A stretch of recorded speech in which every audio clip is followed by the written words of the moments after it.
Electric train நம்மள நிறைய பேர் பார்த்துருப்போம். அந்த எலக்ட்ரிக் ட்ரெயினுக்கு மேலே பார்த்தீங்கன்னா ஒரு சிங்கிள் ஒயர் தான் இருக்கும். அந்த சிங்கிள் ஒயர் மூலமா சிங்கிள் ஃபேஸ் சப்ளை தான் நம்ம கொடுக்க முடியும். ஆனால் அந்த ட்ரெயினுக்குள்ள இருக்கிறதோ 3 ஃபேஸ் மோட்டார். அந்த 3 ஃபேஸ் மோட்டார் எப்படி சிங்கிள் ஃபேஸ் சப்ளைல ஓடுது அப்படின்றத பத்தி தான் இன்னைக்கு நம்ம வீடியோல பார்க்க போறோம். வாங்க வீடியோக்குள்ள போகலாம்.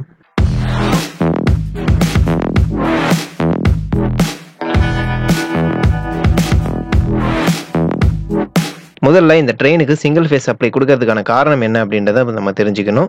ஒருவேளை இந்த ட்ரெயினுக்கு நம்ம 3 ஃபேஸ் சப்ளை கொடுத்தோம் அப்படின்னா மொத்தம் 3 ஒயர் மெயின்டைன் பண்ண வேண்டியதா இருக்கும். ஆனால் ட்ரெயின் போறதோ எப்பவுமே நேரான பாதையா இருக்காது. சில நேரங்களில் வளைவுகள் இருக்கக்கூடிய பாதைகளாகவும் இருக்கும்.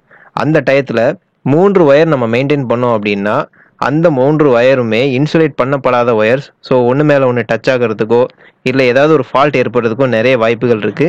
இன்கேஸ் ஒரு ஒயர் அதில் அருந்து விழுந்துட்டா கூட அந்த ட்ரெயினே டோட்டலாக ஸ்டாப் ஆகிறதுக்கும் வாய்ப்புகள் இருக்கு. ட்ரெயினுடைய மேல் பக்கத்தில் ஸ்லைடர் அப்படின்ற ஒரு பார்ட் இருக்கும். அந்த ஸ்லைடர் தான் ட்ரெயினுக்கும் அந்த ஓவர் ஹெட் லைனுக்கும் இடையிலான கான்டாக்டை ஏற்படுத்துது. இன்கேஸ் நம்ம 3 ஃபேஸ் சப்ளை யூஸ் பண்ணோம் அப்படின்னா மொத்தம் 3 ஸ்லைடர்ஸ் யூஸ் பண்ண வேண்டியதாக இருக்கும்.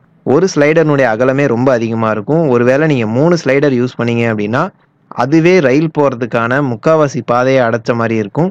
ஸோ இந்த மாதிரியான அசம்பாவிதங்கள்லாம் தவிர்க்கிறதுக்காகத்தான் சிங்கிள் ஃபேஸ் ஒயரே நம்ம ப்ரிஃபர் பண்ணுறோம். அடுத்ததாக ட்ரெயினுக்குள்ளே நம்ம என்ன மோட்டார் யூஸ் பண்ண போகிறோம் அப்படின்றது.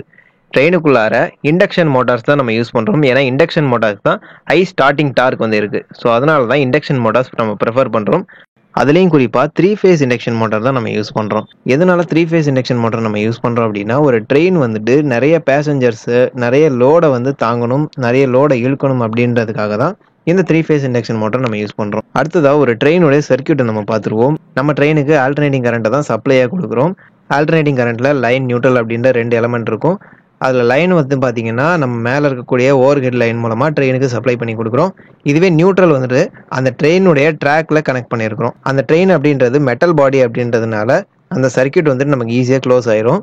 அடுத்ததாக அந்த 3 ஃபேஸ் இண்டக்ஷன் மோட்டரை எப்படி சிங்கிள் ஃபேஸ் சப்ளைல ரன் பண்ணுறோம் அப்படின்றத பார்ப்போம். முதலாவதாக நம்ம கொடுக்கக்கூடிய ஏசி சப்ளை அப்படின்றது ஒரு ஸ்டெப் டவுன் டிரான்ஸ்ஃபார்மருக்கு போகுது. எதனால ஸ்டெப் டவுன் டிரான்ஸ்ஃபார்மருக்கு போகுது அப்படின்னா இந்த ஓவர் ஹெட் லைனில் கிட்டத்தட்ட 25 கிலோ வோல்ட்டுக்கான சப்ளை வந்துட்டு போகும்.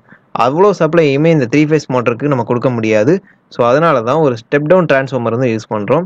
அந்த ஸ்டெப் டவுன் டிரான்ஸ்ஃபார்மர் நேராக வந்துட்டு ஒரு ரெக்டிஃபயர் சர்க்கியூட்டுக்கு நம்ம கொடுக்குறோம். அதில் இருக்கக்கூடிய அவுட்புட் வந்து பார்த்தீங்கன்னா பல்சேட்டிங் டிசியாக நமக்கு கிடைக்கும். அந்த பல்சேட்டிங் டிசியை பியூர் டிசியாக மாற்றுறதுக்காக இடையில ஒரு கெப்பாசிட்டர் வந்து யூஸ் பண்ணுறோம். ஸோ நம்ம என்னென்ன பண்ணியிருக்கிறோம் அப்படின்னா இருக்கிற ஏசி வோல்டேஜை ஸ்டெப் டவுன் பண்ணிவிட்டு டிசி வோல்டேஜாக மாற்றிருக்கோம். இப்போ இந்த டிசி வோல்டேஜை நம்ம 3 ஃபேஸ் ஏசி வோல்டேஜாக மாற்றலாம். அதுக்காக கிடைச்சிருக்கக்கூடிய இந்த டிசி வோல்டேஜை நம்ம 3 ஃபேஸ் இன்வெர்ட்டர் மூலமாக 3 ஃபேஸ் ஏசி சப்ளையாக மாற்றிட்டோம். இப்போ அந்த 3 ஃபேஸ் இண்டக்ஷன் மோட்டருக்கு 3 ஃபேஸ் சப்ளை வந்து கிடைச்சிரும். அதனால் இந்த 3 ஃபேஸ் இண்டக்ஷன் மோட்டரை ஓவராலாக நம்ம சிங்கிள் ஃபேஸ் சப்ளை மூலமாகவே நம்ம வந்துட்டு ரன் பண்ண வச்சுட்டோம். இந்த முறைப்படி தான் எலக்ட்ரிக் ட்ரெயின்ஸ் எல்லாமே ரன் ஆகிட்டு இருக்குது. அது மட்டும் இல்லாமல் இந்த ட்ரெயின்ஸுக்கு எல்லாத்துக்குமே அண்டர் கிரவுண்ட் கேபிள்ஸ் மூலமாக நம்ம சப்ளை எல்லாம் கொடுக்க முடியாது. அது ப்ராக்டிகலி பாசிபிளாகவும் இருக்காது. அதனால தான் நம்ம ஓவர் ஹெட் லைன்ஸ்லேயே இந்த மாதிரியான மெத்தடை வந்து பயன்படுத்துகிறோம். அண்ட் இந்த வீடியோ உங்களுக்கு பிடிச்சதா லைக் பண்ணுங்கள். அண்ட் இன்ஃபர்மேட்டிவ் இருந்துச்சு அப்படின்னா உங்கள் ஃப்ரெண்ட்ஸ் கிட்ட ஷேர் பண்ணுங்கள். மறக்காமல் நம்ம சேனலை சப்ஸ்கிரைப் பண்ணுங்கள்.